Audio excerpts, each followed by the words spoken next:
Hi fellow viewers to everybody, good morning. My name is Steve. I'm the owner of this video account in this respective website, youtube.com.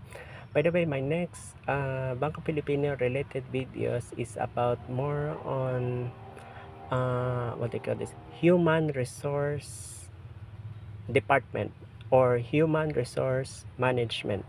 Yung ibig ko sabihin yung kumbaga sa mga hiring na mga Bangko Filipino employees at kung saan branches sila maa-assign.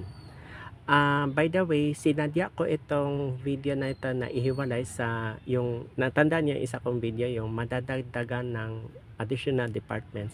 Ito sinadya ko ito ihiwalay kasi para ma-understand ano ibig sabihin ng Human Resource Department, HRD. Ang tawag kasi nila kasi doon Human Resource Department. Same department siya pero part din siya, part. The reason mahiniwalay ko itong video na ito kasi yung sinabi ko may madadagdagan na data privacy officer, customer service representative, CSR, yung halimbawa bangko siya pero naasan siya sa call center department. So that's another additional. Yes.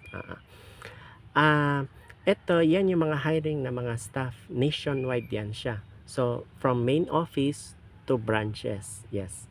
Tapos yung, of course, yung, di ba, napansin mo sa other banks, meron yata na branch rotation. So, kung Metro Manila, halimbawa, Manila, no?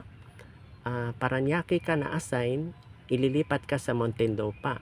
So, rotation siya, I think, kung 5 years ka na nag-duty, ililipat ka sa, example, Paranaque, Muntinlupa, o part din ng Metro Manila.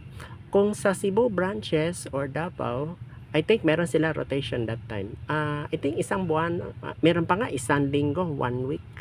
So, ganun din. So, kung madagdagan ng mga branches, rotation lang. Kasi yan ang required sa BSP, rotation.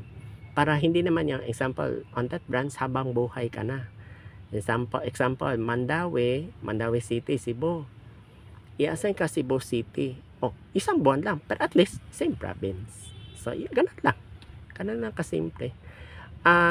Gaya na sinabi ko, marami pang branches madadagdagan. Kaya, yan ang sinasabi ko sa inyo sa past few videos.